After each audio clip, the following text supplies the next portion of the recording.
And we're back. So, last time, on A Crown of Cold Iron, our intrepid heroes are developing a ritual to summon the Summer King, or rather, the fractured and half rebuilt, half Fey, half human current iteration of the Summer King, all in attempts to potentially head off renewed tensions between the human and the Fae as a massive portal forms beneath the streets of Queensboro. The party recovered the seal, the metaphysical seal of the Raven King, a fragment of the real thing that was part of the extra dimensional Raven Palace. So now they have the means to summon the Summer King, but they are locking down the details of the ritual. Along the way, Auric has been following up with some of the more sordid history of his prior self.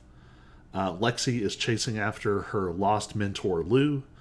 And Cyrus was working out what to do with his magic swords turned magic bow turned strange magical sentient weapon child. So that's sort of where we left Normal. off.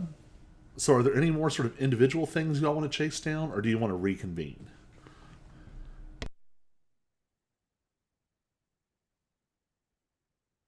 I can't remember. I didn't have any notes, so I'm fine with reconvening if everybody else is. Yep.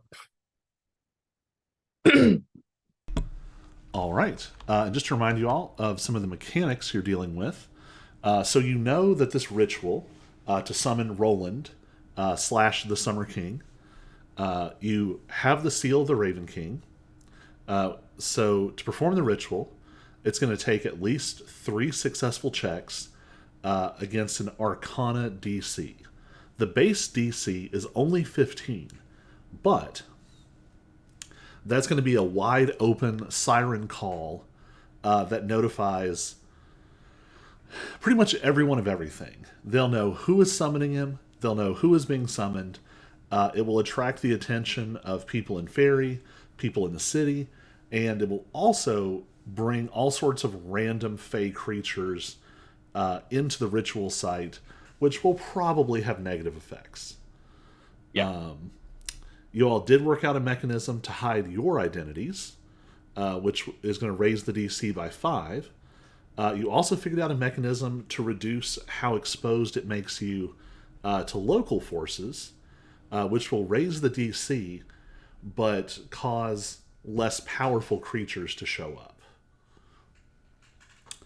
You all were searching for an appropriate site. You had mentioned places that were antagonistic to Roland, that would constrain his powers but make him harder to summon, places that were sort of dead neutral, and places that were positive, which would make him easier to summon but more powerful when he arrives. You've still got lots of options to hunt down. You have some relics to pawn off to someone. And you're still trying to. You need to pawn off the relics to pay off Gimbal, Cyrus's Fey contact, who says that he can open the last lock on the incredible magical storage of Lambton, the now deceased former Dragon Lord of the Fae. Whew, lots of stuff going on. Yeah. So, what would you all like to do first?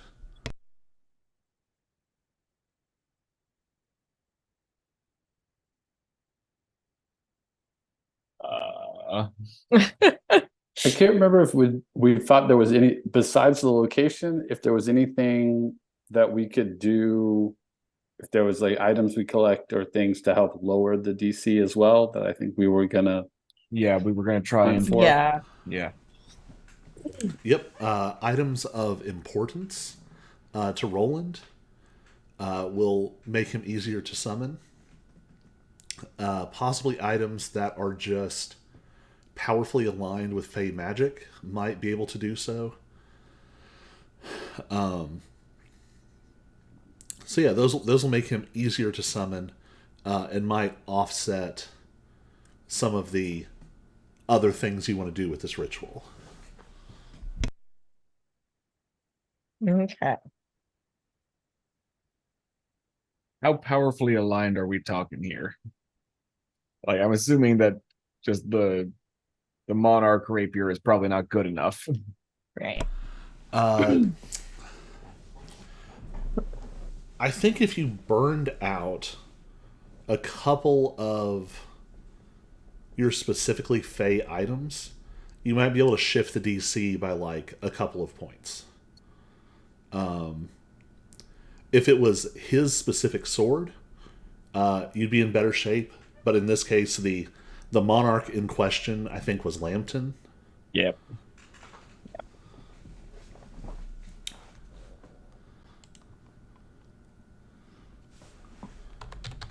It's not like we actually have the Summer King's sword Yet. yet. Don't have it yet. I don't have notes, but I was leaning towards more neutral / positive places to Yeah. summon him, since this is not, we're not here to start a fight. We're here to talk. Right. And so we don't want to put him in prison. And especially if we want to minimize our audience, that's going to make it harder. So making it a place that he's willing to come to will make it easier. Yeah. One So area what you were all some of those names, or what were some of those places? That's kind of what I'm getting at. So I So- can't remember. very antagonistic was like summoning him at Luz, Okay. summoning him at like the Solinist Cathedral. Right. Blackthorn Academy. Yeah, Blackthorn Academy, Raven Palace. All of those would be very antagonistic. Very positive. Fey Embassy, either of the portals, specifically like the Little Sylvain area in general. There's also Him in his house. you did some really you had some really good investigation. And you did find there was a random lake that was showing up with a lot of Fey energy for some reason. Right. Oh yeah, I remember that lake. And then as far as neutral locations, you thought that some of the less human skewing religious groups might have options for you. The Tamarins, the Pathers, the Spiritualists. You could also potentially find a former battleground outside the city that would have sort of neutral energy. I would say either the lake or a battleground, simply because I'm thinking that outside, away from prying eyes, might not be a bad idea. Yeah. I really want people walking up. Yeah, Right. don't want randos walking up. You know, it'd be great if we could get into his house and do it, but that's breaking and entering. So I don't think that'd go over very well, even if it was a place of really positive energy for him. I genuinely can't remember. Did you all break into his apartment? No, we slid a went note under there. the door. Okay. Yeah, we went there. We did not get into his apartment. We talked with his neighbor and Yeah, sent him a note. I was like, you definitely went there. I wasn't Yeah. sure if you had done more than that. I suppose we could try it right in front of the door, but that's still in a building with other people. So, Can I use the seal to press wax and then slide that under his apartment door like a calling card? What in the I mean, I've world? probably got candles somewhere. Can melt some wax for you. This is super random. I have a map of this lake from a million years ago, and I went to find it, and someone from that game is still sitting in it, and I don't know what's up. It's freaking me out.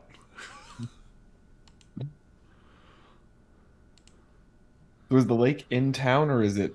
It is in town, so I say lake. It is a really large pond, Yeah. and it's part of one of the parks. Yeah. Go to the lake at 2 a.m., Yeah, I was gonna say middle of the night. the witching hour. Yeah. It's fine. Lexi has a weird sleep schedule Is anyway. there a circle of mushrooms by the lake? That's where we place your calling card with your wax seal on it. I mean, if you went there and sort of investigated, you might find some kind of indication of why that location. Yeah. I'm gonna go do that. Yeah, I was gonna say I think at least one of us should go do that.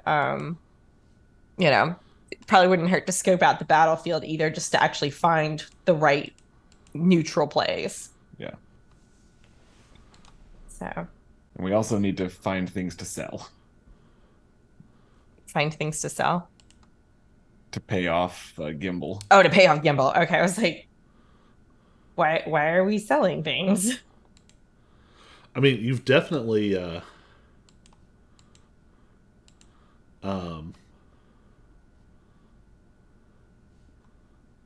Okay, I think I figured out what I'm doing. You've got the stuff to sell.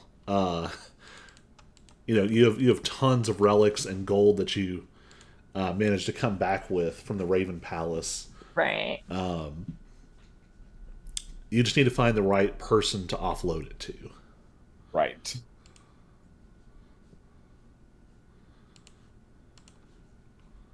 How much of this stuff could we trust B with?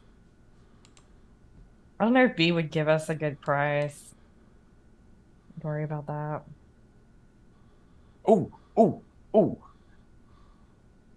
How much of the stuff that we got from the Raven Palace is very clearly like ancient? How much of this stuff could we sell off to the museum Exactly. or Yeah. to Ravensbrook University? So, I think we maybe, yeah.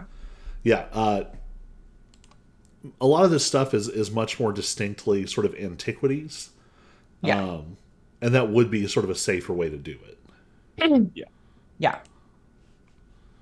So what I'm thinking is maybe one of our contacts at Ravensbrook, like a history person, because it's going to look a little sketch if these three adventurers who are essentially dumpster divers come in with stuff. But, if we've got a contact, well, I guess Blackthorn also might help, but, finding somebody who can appraise it. Why not best of both worlds? Archie. Yeah, that was. I mean, I've been reviewing 2 years worth of stuff the past couple of days. John, before you got here, I was talking about how I took my old notebooks and have compiled them into new notebook. And so I have done a lot of refreshing. So yeah, we could contact Archie and see what he can find Well, in terms of helping us Yeah. get a And decent price. Cyrus's mom works with a museum archivist as well. Right. So That's a good point. She'd be another good one. I remember that now. Yeah. So, I was gonna we say have that a- might even be better because I don't remember what Archie teaches. I was actually looking it up. He was in the same department as Zyra, which Wasn't makes he me literature then? think he would have been in like the lit world. Yeah. Not Uh, quite as good as history. Not still in the humanities, but Yeah. He was a collector of certain items, but I think it was specifically magical alcohols and rare magical tomes. yes. Right. Yes. So he would not care as much about antiques. It's not a book, so not a book, not booze. If it comes down to it, I will not be happy, but I would be willing to part with the wondrous wardrobe. I thought he was gonna say a snow globe collection. They wouldn't want that. No, I'm glad you realized that. I'm glad Arik realizes that because, he does love his snow globes. That was Bran cutting in. Oh, that was brain cutting in? Okay. Although there is a wild. I actually made, Snow Globe of Remembrance.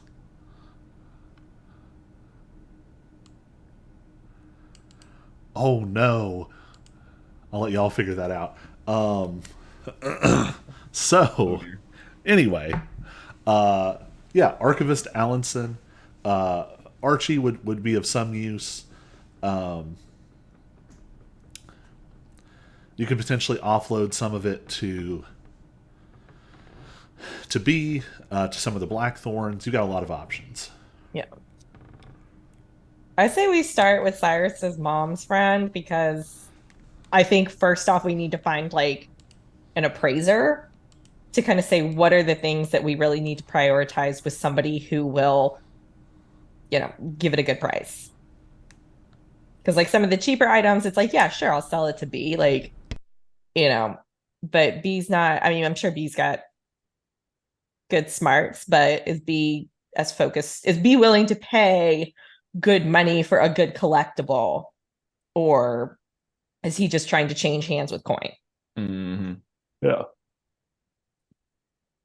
Yeah, B might be better for some of the magic, and also might be better for certain magic items, Right. Yeah. but it's probably not going to be too interested in just old stuff. Right. Yeah. Yeah. And even the magic items that are clearly old would probably still be better. Yeah. I mean, if we've got a collector, if we can find the right collectors, then they're going to be the ones that will pay money for it. Do you remember how much Gimbal quoted you? Nope. 50,000 gold marks. Cool. All right. By which we mean 5,000 gold marks. That's what I was thinking, but I'm also reminded that 5e economy makes no sense anyway. All right. So, off to see the Allenson. Okay.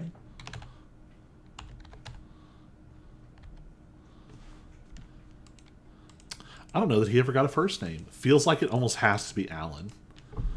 Alan Allenson. Alan Allenson Jr. Why did the grandparents Fourth. hate their child? He has to be at least the fourth. So, yeah. So I think it's been a while since you all have been to Ravensbrook. Yeah. Definitely not as much of a hangout or haunt, since Zyra went off to finish her writing project. It's in the old Imperial District, along with a lot of the big historical buildings, including the Raven Palace. So y'all have been in the neighborhood but have not stopped by. It has been... It's been quite a bit since y'all have been here.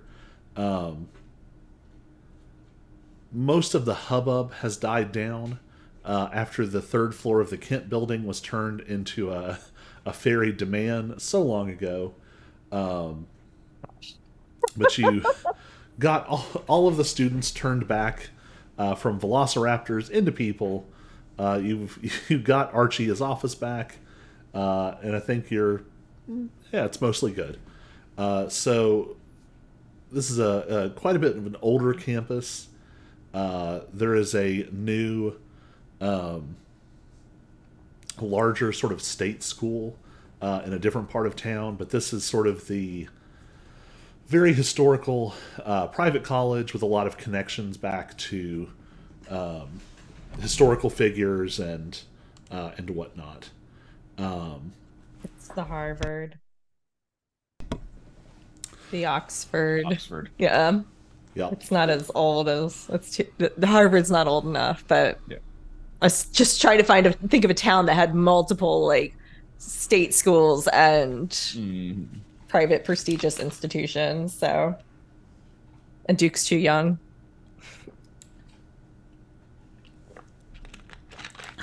Yeah, it lots of money, lots of resources. So, oh yeah, the other school is Arlent University. Okay, yeah. So it's sort of like the flagship school for the country, really. It's Virginia Tech. So, you all are easily able to make your way to campus. There's a lot of public transportation that heads here. So you have the option of you can park Pokey at a nearby lot and then take a bus onto campus. Boy, does this sound familiar? Yep. Yeah, there's no parking on campus. We all know that. Not unless you want to pay a whole bunch of money. Actually, I'll tell you what I'll do. Somebody roll me a pure luck check, just a d20. I was gonna say, since I'm driving, should it be?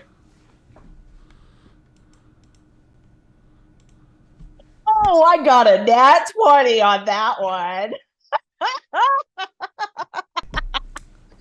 Guess who found the secret parking lot? Actually, it's I don't know if it's better or worse than that. As you get close to campus, you all start talking about like, well, where are we going to park? And it's like you all remember coming here before.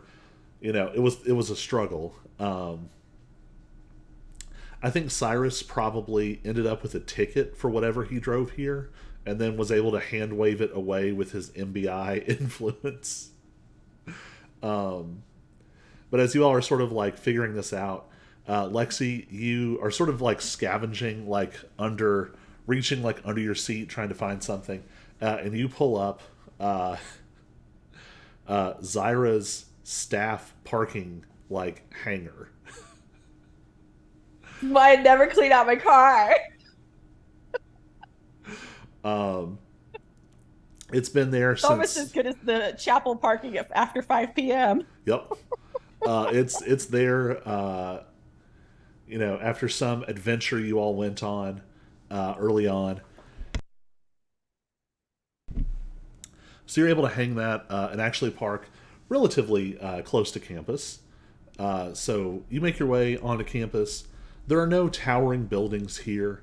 There are trees that sweep up and sort of dwarf the campus, sort of breaking it apart into large swaths of sunlight and shadow. Beautiful, broad green lawns, students wandering about. There is a beautiful old Solinist chapel close to the center of campus with the sort of trademark mosaic stained glass that scatters fragments of colorful light in every direction. You see students sort of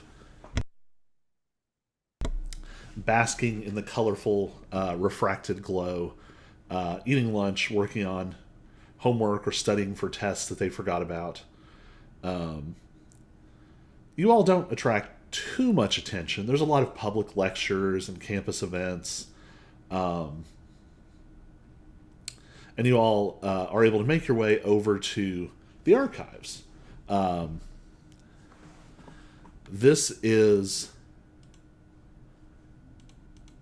sort of an offshoot of the National Archives, the same group that Cyrus's mother has done a lot of work with. So there's a lot of research being done here. And as you draw closer, you start to see like big banners and like the pole banners that are just driven into the ground, banners that are hanging off of like lampposts, little like flags stuck out, and they're all talking about something called the Lost Legacy of the Fae exhibition. And you all would know it's in this color scheme that is reminiscent of the official Parliament of the Fae embassy colors. Just for fun, whoever wants to give me a history check. I have +0. I'm gonna do it. Woo, a 16. All right. I feel like I should know something. Yeah. And I think probably this would be something that You've heard people like joke about, like in maybe Little Sylvain, some of the Fae communities. Basically, they're having to undergo this really intense process of reevaluating the history that they thought they knew. And Zyra was a part of this when she was here. It was part of why they it was an appropriate time for her to be on campus. They basically had to go back, and a lot of things that were considered myth and folklore, and like, oh, these people just confuse the bones of a rhinoceros for a unicorn, all those sorts of those sorts of things. And it turns out, like, no, that actually might be a unicorn skeleton. And so they're having to really sort of take a fresh look at a lot of these things.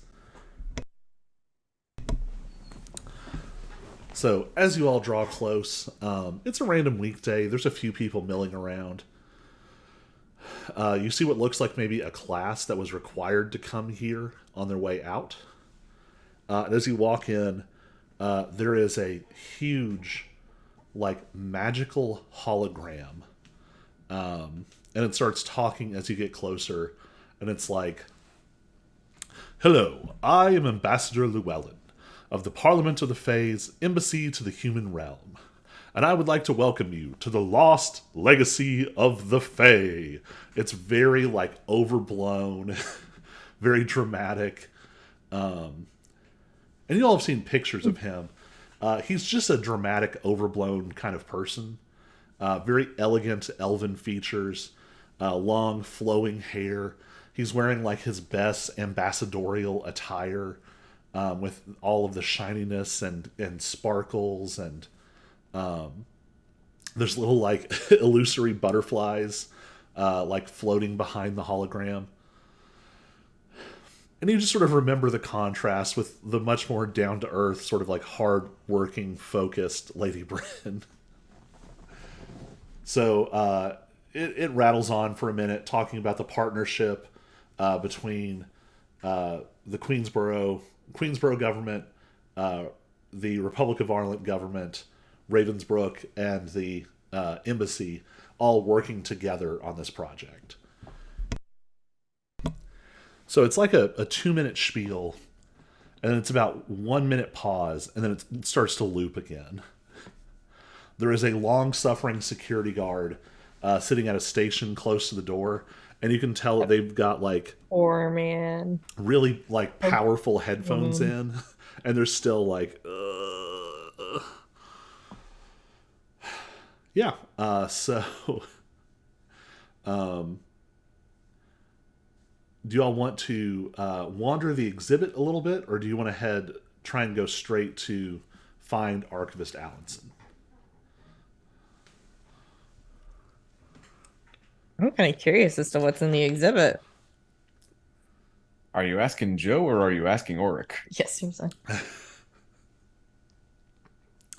Who's steering? Auric has been distracted and wants to see the exhibit. And in fact, if nobody stops him, he's probably already wandered off. So, I mean, if we've never seen the exhibit, then, like, it might give us some ideas. it was being, like, finished like a month or so after you all got together. So yeah, the exhibit is very well done. It's very high production value. And the very first thing that you see as you come in is a room that's sort of split in two. And all down one side, it describes sort of sort of before the last great human Fae war. It sort of has descriptions of human culture. Very sort of medieval fantasy. There's a lot of sort of eating crow explanations of, like, while for a long time we thought stories of dragons and magic and whatnot were were myth, actually, we're discovering it was all real. And so it's like early archaeological evidence of basically adventurers. There is what looks like a weak magic weapon, like maybe like a +1 short sword. And it's in there with other items that are clearly very old and decayed. And there's a note about how like the enchantments on the blade have kept it pristine for over 1,500 years.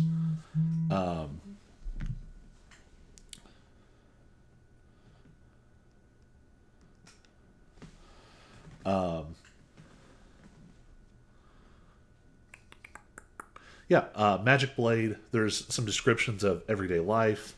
It talks a bit about the role of sort of folk magic in ancient humanity, and talks about how that is sort of integrated with modern traditions like Solonism. And this is actually like pre-Solonism. So you actually see depictions of deities that, for the most part, would be relatively unknown to you all. They would be sort of obscure historical footnotes. There's been some move to renew worship of some of these deities, but it's still one of the smallest religious groups, even in Queensboro. So there's lots of stuff down this one side. Down the other side, there are depictions of Fae culture. And this is much more familiar. Auric, you just flat out like, it's mostly still like this. Yep. And I just go through like, yes. Technically. You can tell it's the PR version.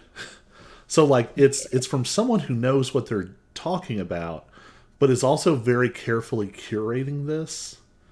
One thing that stands out to you is that it isn't so much that it softens the Winter Court as it just doesn't talk about distinctives of it very much. It's just kind of like, yeah, we're all good here. Everything's great. Yeah. Nice long paragraph about the summer court and then also the winter court. Carry on. You notice there is actually a moon-touched rapier, which you know was the very sort of decorous weapon that you recovered one of from the Raven Palace. It's one of the few artifacts, along with like the +1 sword, that are like very secured. There's also on this side there are some like recent additions. So like there's clothing that would be distinctive to different parts of Fairy. There's also a lot of illustrations. A really good illustrator has come through and like they almost look like sort of storybook illustrations, but they're really well done, and they're actually accurate. So you see Fae Dragonborn, you see the sort of Sylvan elves, elvish beings. You see goblins and hobgoblins and just all sorts of different draconic and Fae creatures. So there's this room, there's all this culture stuff. This room is very bright. It's very sort of well lit. There's little like clips of music playing in different places. And the room has a very stark like left and right separation. Is there anything else y'all want to look at in this room? Any particular details you might be interested in? I don't know. I think Cyrus would be just curious to look if there's anything too often or like misidentified as human or Fae that's actually too often history. Right. Give me your choice: perception or investigation with advantage.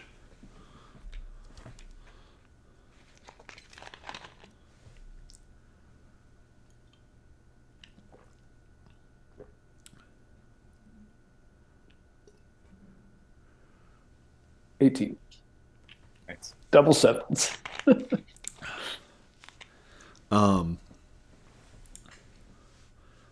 Meticulously none.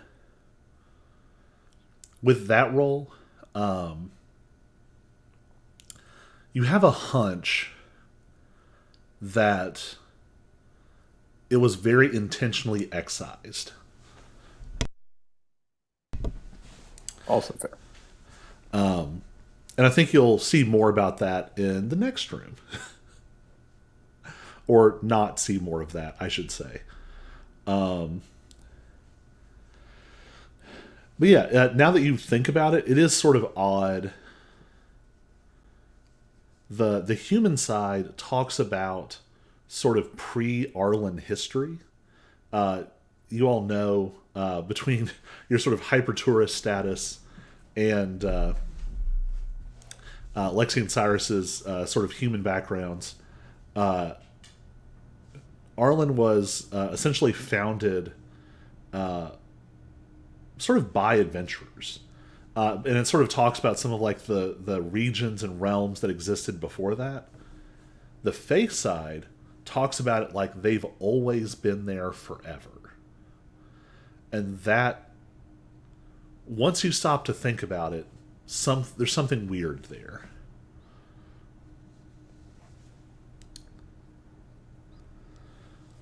The next room, you can sort of see through an archway.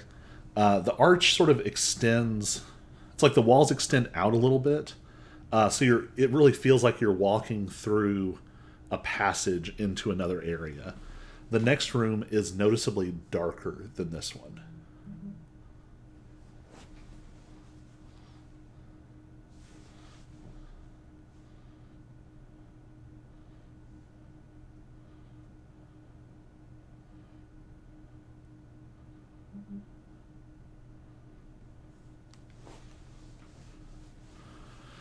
Would you all like to step through? I think so. Sure. Keep on keeping on. All right. So as you sort of pass into the next room, the atmosphere immediately becomes darker. The heading in here is, it's something like two peoples on a path to war. And it starts to talk about the history of conflict. And so it starts to like cross over here. The sort of last great Fae and human war was not the first by any means. There are very sort of sanitized accounts of two previous wars that were brutal but weren't prolonged. They sort of ended in a stalemate. Everyone kind of went back to their own side and healed up.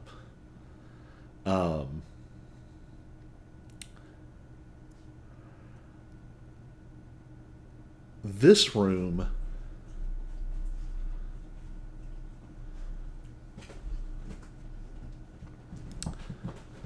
is going to have a lot of associations for Bran. Mm-hmm. You know, where he sort of walked down the Fae side and he recognized everything. This room is practically screaming. So you see this history of conflict. One of the things that it points out on this human side is the way in which humanity became more militarized, I guess is almost the only way to say it, over this period of time. This really pushed the transition from it sort of rapidly pushed human culture into a different era. Sort of independent city-states and villages very quickly gave way to larger nations that sort of evolved out of defensive pacts. Free roaming knights and adventurers gave way to more sort of formal standing armies. And Auric, you can almost walk to a certain point in the timeline and like you recognize like, okay, this is when Bran's father was born. This is when he began to reign. This is when he dies in an early conflict of this third war. And here's where Bran becomes king.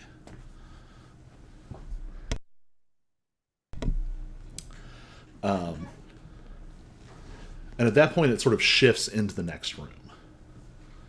And the next room is the heading there is Two Worlds at War. And that room is sort of in granular detail, like a 10-year timeline leading up to the end of Bran's reign and the Sundering. And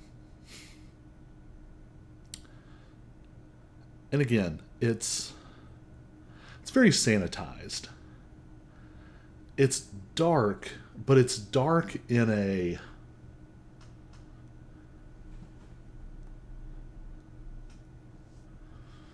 it's not so much a manipulation as it is a very carefully controlled message. It wants people to know that this was bad, but not to know it in such detail that it points towards future tension. So, Auric especially, you notice things that are left out, details that are missing. Cyrus, this is where it becomes ultra clear that the Tuathans have been completely erased from this. And even to the point where, like there's a famous historical image in here of Bran. And it's like Bran and his advisors. And it like names like, this is the Blackthorn. This was the head of the knights. This was this and this and this and this. Mort is in the painting and is not referenced. Also, there's no explanation of where this raven motif comes from. It just suddenly appears and dominates all of the human heraldry with no explanation. And the same thing kind of on the other side. It's very much painted as this was all a tragic misunderstanding. This was, these were sort of violent elements. Again, informative, sanitized. As you do in lots of museums. As you do. The next chamber. The heading on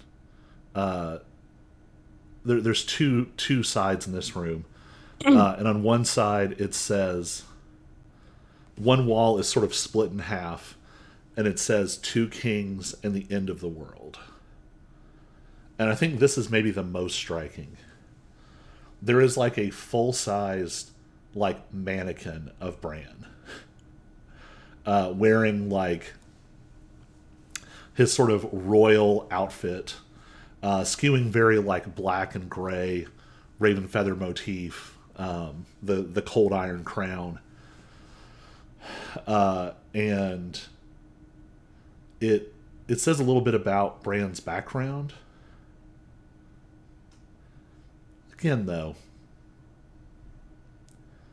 this part feels like they didn't know much. It's very generic, like, was a powerful magic user, was an excellent tactician and recruiter of people, drawing important allies to his side. There's like a little box that's like forged in the fire of tragedy, and it talks about like the death of his father and like ruling young in an era of war. The other side of this wall is Oberon, is the Summer King. They only ever say the Summer King. They never say Oberon.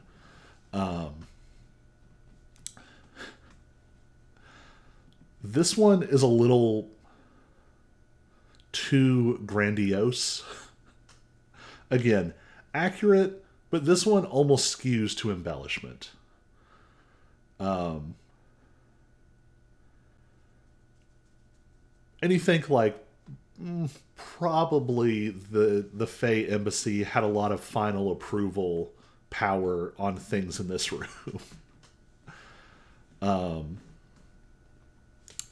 On the wall opposite, the heading is just the Sundering.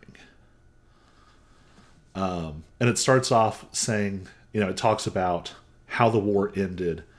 It talks about sort of what they knew, which was that both Bran and the Summer King died. And then it basically talks about how humanity didn't even necessarily understand the ramifications of the Sundering for a long time, while it had a much more immediate impact on Fairy. So there's more explanation. There's a neat, almost sort of like, it almost looks like a chart in the back of like a DC comic, where it's like the crisis timelines, where it's like there was one and then it split and there were lots of worlds. And you actually see it goes from sort of one unified cosmology where it's like there's one world in the center, and then it's like the Shadowfell, the Feywild, all the different sort of layers over it, the elemental planes, the outer planes. And then there's a line and a break, and it says Sundering. And then you see it split off, and now there are lots of different worlds. And it shows sort of the exploded view of the new cosmos. The next room gets more into history that you all are familiar with. It's how the world sort of developed from then on. The forming of the unified Parliament of the Fae, of Summer and Winter and Wild coming together. Neon Court, no reference. They don't develop until later, but they are not even hinted at. The development of modern Arlen, the semi-peaceful dissolution of the Arlen Empire, creating sort of the modern states. And then finally the last room is like hand in hand towards a brighter tomorrow. And there's like a mural, and it's like a Fey child and a human child like holding hands and like walking into the a sunrise or something. And this is maybe the most propaganda-y room. It's like there are so many things we can learn from each other. And it has like pictures of Ambassador Llewellyn, one very begrudging looking image of Lady Brienne. You see images of Reginald Blackthorne like shaking hands with Ambassador Llewellyn. All of them with like the sort of elected leaders of Arlen, whole thing. And then finally there's a little gift shop. There's also a little interactive corner for kids to create their own bright tomorrow. Yes. Yeah.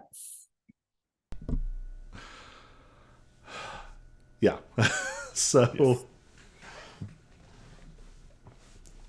revisiting history, but there's some oddities here that perhaps you all Hero Light No reference. Of course not.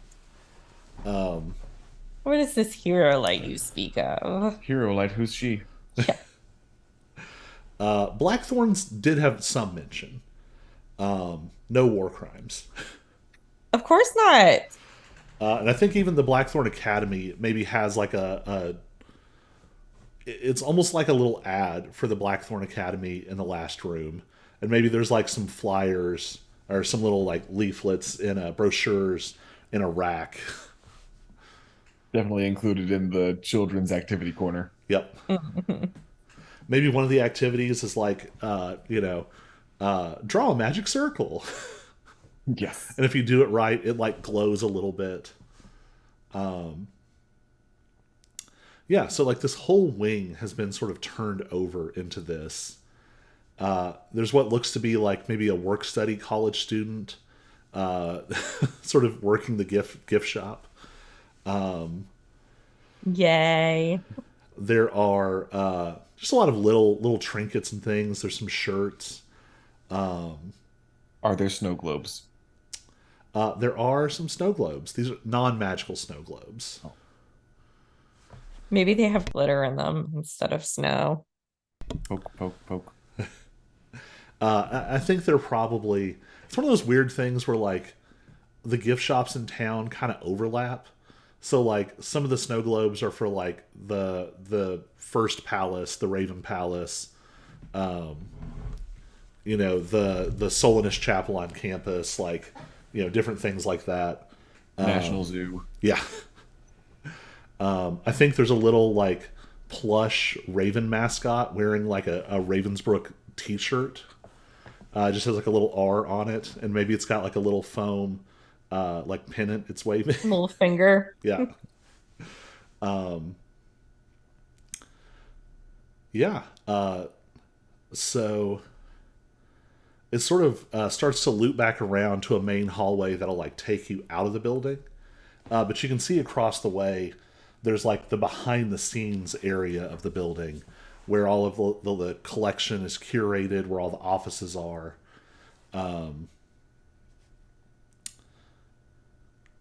Yeah. You all have had the tour. What would you like to do? Do what we came for. Buy all the things. No, we need to save our money to pay Gimbal off.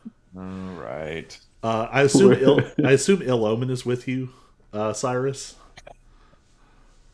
In human form. Oh my god. Well, I assumed in some form. I was imagining probably in weapon form, Yeah, since we haven't yeah. heard anything from them. Yes, I think when you see the little Raven mascots, they as the little almost cartoony Raven, and like flutter down next to it and like nudge it with big eyes, like, Can I have it? Why are you staring at me, cat? I heard you talking about birds. Yes, Raven. exactly. Are you talking about burbs? Yeah. Talking about burbs. So I think it's easy to say that probably Bria?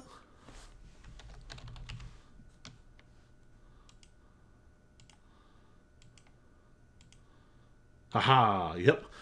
Bria, Cyrus's mother, whose name I remembered on the first try, was able to sort of call ahead, and Allinson is expecting you all.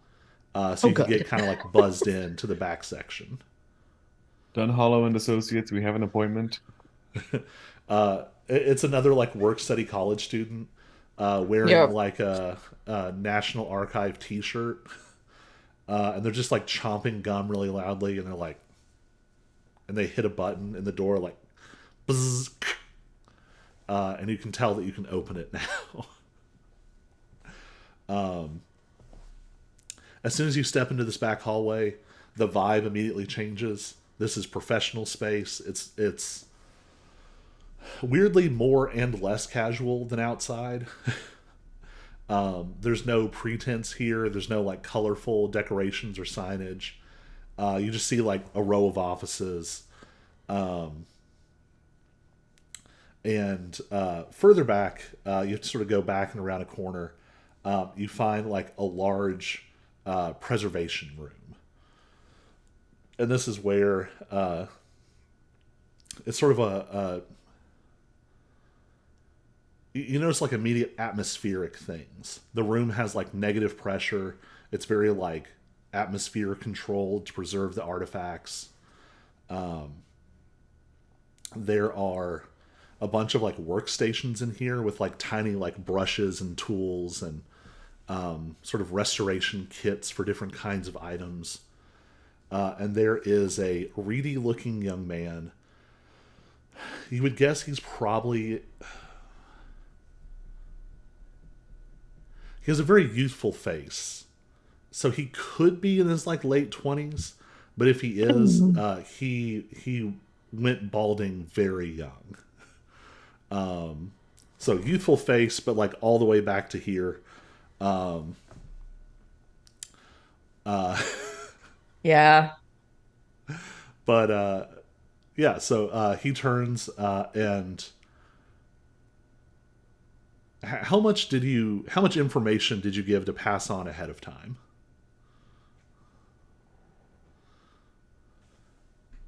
Well, we definitely would have said that we had a collection of artifacts that we hoped might be Of interest. of interest. That we had come into possession of, but I don't think we're going into details. Family heirlooms. It's not a lie. True. It's not a lie, right? So the They've been in my family for as long as I can remember. he turns around, and as soon as he like, you all stick out back here. He knows everyone who would come into this room. He gets like anime stars in his eyes. He is so excited. History nerd. He's like, oh, you're Bria's son. You're Bria's son. Over here. And he's got like 3 tables already sort of cleared and laid out. And he's like, can I see them? Hi, I'm Alan Allenson Jr. Chief Archivist. What have you got? Can we see it? Cyrus will like sling off, or he's probably got like a duffel, I think, that he's like brought stuff in, and will like gently like lift it up and like lay it and like unzip it, but then kind of like, I will let you handle the rest. So I know you all have a lot of random stuff. What Yeah. all are you sort of throwing in the mix here? So let's see. I'll say a lot of it went in Oryx inventory. Yes. Yeah, I was gonna say, please tell us So, what we have because Let's. I don't remember. I'm just gonna go from the least to the most rare. So starting down at the bottom of the list with the elegant knife of the perfect carve. Oh my god, really? And 3 shift weave outfits. No, 2. I'm keeping 1.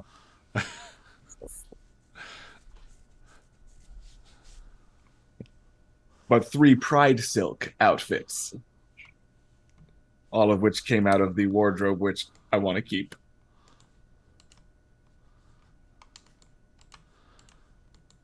Need to Uh, start a new entry here for all the stuff you're doing. Oh my god. Yeah. You said all 3 Pride. All 3 pride silk outfits and 2 shift weave.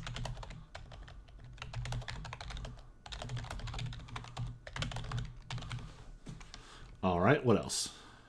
And as I reach into the duffel bag, I look kind of what's the word I want? Sheepish. Sheepish, because I pull out the magical short swords and I'm like, I thought you would be interested in these, but then I saw one out there. They might not mind having backups. Now his eyes light up. And you notice a few things here. So, a lot of the other restoration supplies in here are very mundane sorts of items.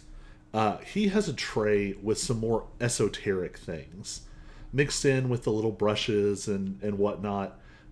There's what appears to be a couple of wands.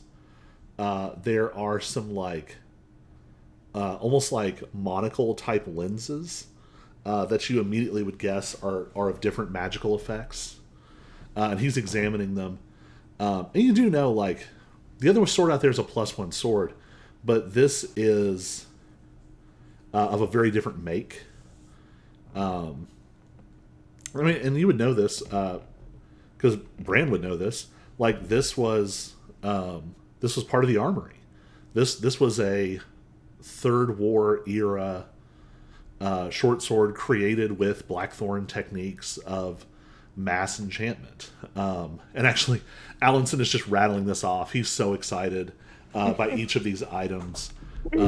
He's very interested in the elegant knife. In part, he tells you this. It seems to be from a different human magical tradition, which he can tell just by he's like looking with one of the lenses, but also the physical aesthetic of it is just noticeably different. He tells you that it must be from Tress. Yes. I was told that it can perfectly cut meat, but only if it's fancy meat. It, for some reason, doesn't work on like chicken. He nods and almost without seeming to think about it, gives you like an explanation. It has a very Blackthorn energy to it of like casual magical nerdery. Explaining like sometimes these simple permanent enchantments traded versatility for unlimited use. And so if it was capable of doing more, it would be a more powerful item. It would have been more difficult to make. It was considered a sign of luxury to have like a lot of these different items. It was a sign of sort of casual, wasteful wealth.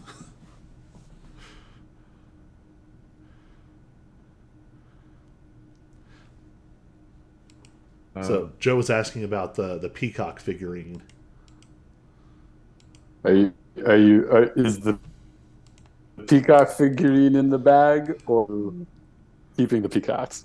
I'm just curious. How much are they worth? Can I have visitation rights? How much are you willing to tell him about who you are? Yeah, seriously. I mean, you have like 5 layers of things that he's very interested in. Right. Just being a magic user would be very interesting. The fact that you're a sorcerer and not a wizard would be very interesting. If you reveal that you are Fae, that's another level. If you reveal that you are Fae who has like extensive life experience on the other side, all the way up to, you know, the big stuff. Well, here's how that's going to happen is here. I know you're more into antiquities, but and I pull out the broken ring of seeming. Do you have any use for a modern Fey artifact in your collection? This was mine, but it broke. So here's an interesting question, and I don't know if we ever dealt with this. Where do you think Auric got his original Ring of Seeming? That's a good question because I imagine most people get it on their way through the portal. Yeah, well, actually, most folks get it as soon as they hit the other side. Because they don't Right. want you to be wearing it coming out of the portal. Because Right. they want to know who and what you are. Right. I think probably when Auric found himself on the human side of the portal, he panicked and found somebody to sell him one. I mean, I think it reeks of B's influence. Like, Oh, sure. um, I think he looks at it with interest. Uh, but he like starts looking at it. You're like, oh yeah, he wants this, and then you realize what he's interested in is not the Ring of Seeming, because these are at this point these are made on this side, and so they can be procured relatively easily. He's very sharp. He immediately notices that something blew this ring out, and he's interested in what that was.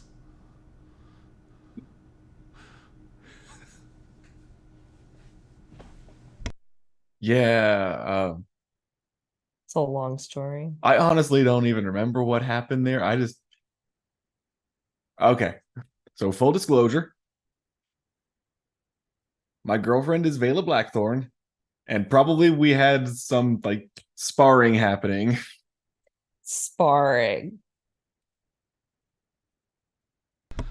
So are you telling him that you're Faye then? Faye then? Yes. Okay. Yeah. Um,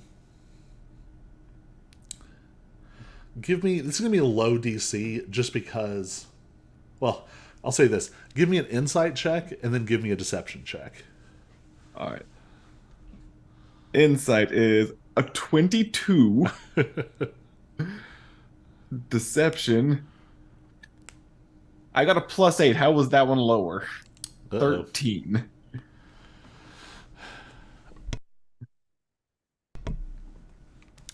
Okay, that's low enough that I'm gonna have him roll. I'm gonna say that he has a +2. He is not proficient in insight. He just has a lot of wisdom, um, because he has high perception. So he also got a 13. So this is going to go to a roll off. Oh God. So he's rolling again. So does that mean I roll again as well? Yes. So he has a total of 15. That's the number to beat. 17. All right. Congratulations. There's a nudge of something here, but with that insight check, you realize Allenson doesn't care. He wants to know for like academic purposes. I would even say with a 22, you're probably not the first weird people to show up with magical artifacts of unusual provenance in this very room. And that's not me making stuff up. That is something that actually happened in the one shot. So yeah, he doesn't judge. He would like to know, but he's not going to hound you about it. Good, because the player doesn't remember. I know what happened in the palace. So you blew this out when Bran sort of first asserted himself. This was a step in your like sort of synthesization. This is when you got the alter self ability. Right. That's why your ring broke, was because it the magic was sort of unnecessary, and yeah. Yeah. You didn't even know what you were lying about. Yep. Sounds about right. So yeah, let's see other stuff. The Dread Helm was also from the Raven Palace, as was I think the Cloak of Billowing and the Cloak of Many Fashions. Oh, I love these so much, but let me show you this one. And I just put the Cloak of Billowing on and pose.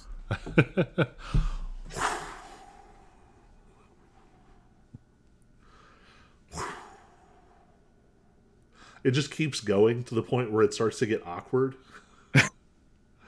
But Alan is just like, yes. He's loving every moment of that. Let's And be again, real. it's not necessarily that it's magic, but it's that it's specifically historical magic in a well-preserved state. Yes. He's already rattling off about like, well, what are the implications for 6th century um, Arlant night culture, that this cloak of billowing was commissioned, and da da da da. Did it have a role in heraldry? Did it have some significance in duels of honor? And like just a mile a minute. Other stuff you found down there. There is Hugh, the battle axe. Was Shatterspike down there as well? I think Shatterspike was down there as well. I wasn't sure if I wanted to keep that one. Could be interesting for breaking stuff. Yeah. Lexi would have fun with that. So I pull out Hugh and very carefully from the duffel bag. This is a very overstuffed duffel bag. I think maybe Bag you've got of holding. Yeah, you've got like the bag of holding tucked up in there, so it doesn't look as weird as you pull stuff out. So I was told that this one was originally crafted by a dwarf who was in a feud with dryads. So is this another deception check? That's the item description. Oh, that's the original, like. Yeah, That's the 5e yeah, description. we won't roll for it. That's just the 5e vibes. It's weird when they have sort of prescriptive story things in Yeah. the item description. That is not a deception check. That is in Alan will be correcting me. No, I think that he's hyped about it because it's an artifact of pre-sundering with an indication of like this early period. Trying to think if there was anything else. There was the peacock. I think the spell sword was also. I mean, obviously there's some other stuff like the Fey Flame torch, but I would think that you wouldn't be sure that wouldn't turn him into some kind of cursed item zombie. Right. The big other one that I have a question mark in my head on is the bandolier of mage killer daggers. Oh yeah, those were historical items. Because I'm not using them, but I want to be careful about who takes them. Yeah. Yeah, those. I mean, those were a product of. Those were a product of the war crimes room. Yeah. As were the. You would know from having had them for a minute now. Those are very similar to the soul rending daggers and the soul jars that you found in there. It's work on the same principle. Yeah. I definitely assume you're not turning those over. Mage killer daggers? No, the soul rending daggers. Oh, someone else got those. I didn't. Yeah, I think did Cyrus end up with them? I don't think I have them. I don't think I have anything like that in my inventory. Somebody definitely took them. Huh. I have Soul Binding Cage.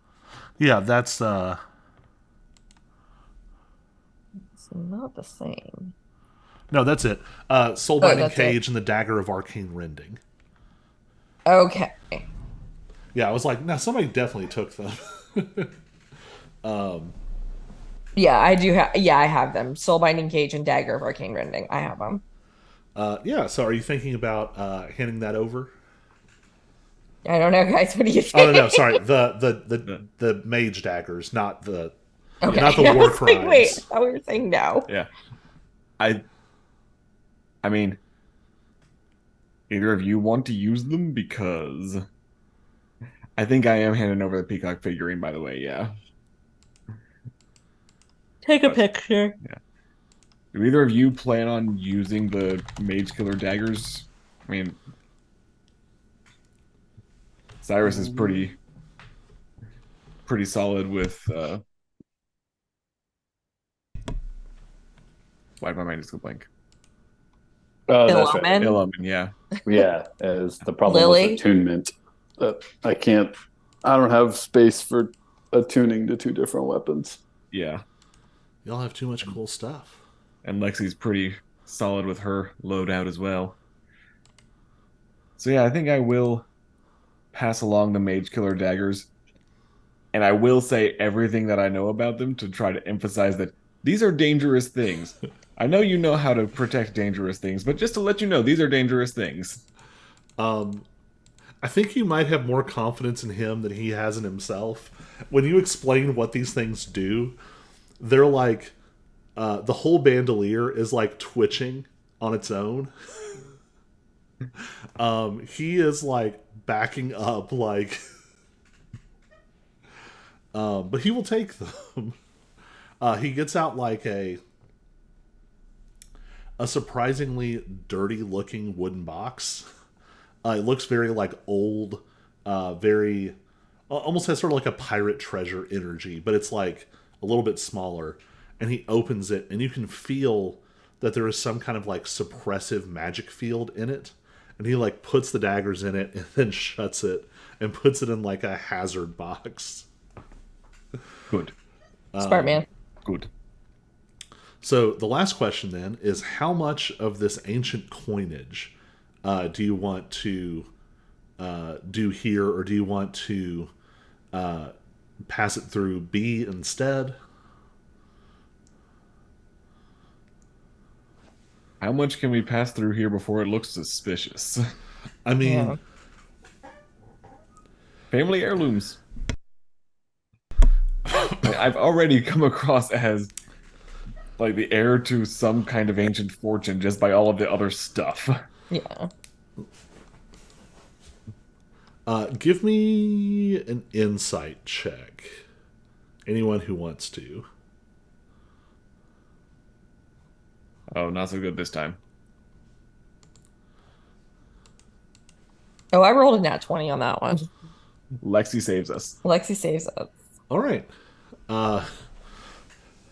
So I think as this conversation goes back and forth, Auric just keeps pulling stuff out. Lexi, you're kind of Lexiing, looking around the room, seeing what's going on. But you kind of have a critical eye on Alanson, and what you catch here is several things have been said that have marked this as unusual. So the amount of stuff brought in is already, this is a trove. Like, Yeah. most people, they would find like the equivalent of like a sword that glows, because they dug up the family farm and found like where an ancient hero died or something. This is worlds beyond that.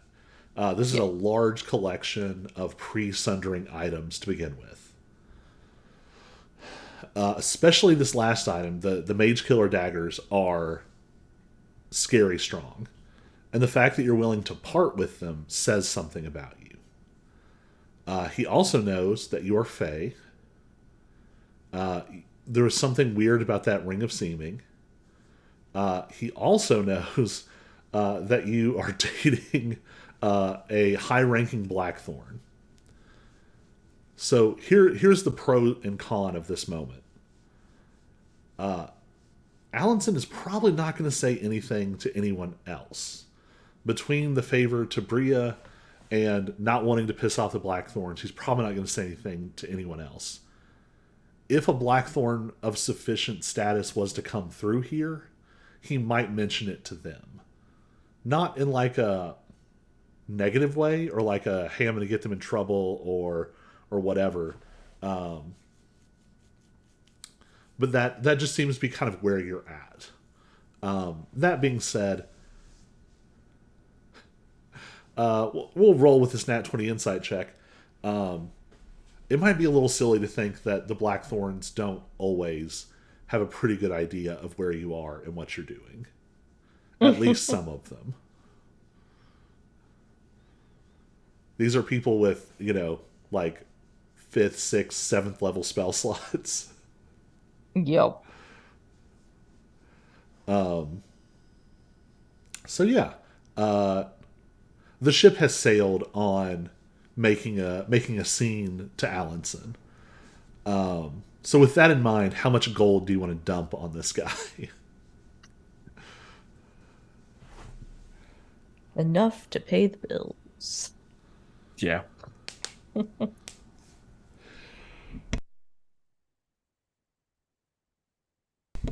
Yeah, maybe not. Maybe not all of it, just because, like, just to be respectful of what the museum can afford. But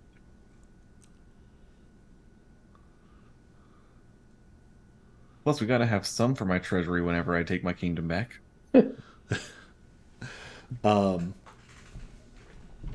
So I think we'll keep it sort of a floating amount. We'll just say you all dump out enough, plus the items. You can easily offset what Gimbal wants, and a little on the side over and above that, because the coins you're dropping are worth more than their face value.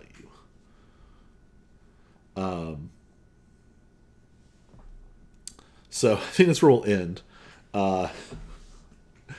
One of you takes the duffel bag and sort of just holds it up and shakes it, and just gold starts pouring out. It's on like a table by itself, and it just piles up. And you saw a few examples of gold, like different currencies on the tables in the exhibit outside. This is maybe the most gold that Alanson has ever seen, though. I mean, much like you all, if someone pulled out a bunch of gold dollar coins and dumped out, 50,000 of them, that would be pretty intimidating. So we'll end. His eyes get huge and his jaw drops as ancient gold just pours in a seemingly endless stream out of this bag. And that's where we will pick up next time. So I'm going to end our recording. Recording stopped. And cut off the stream. Bye, Internet. Bye.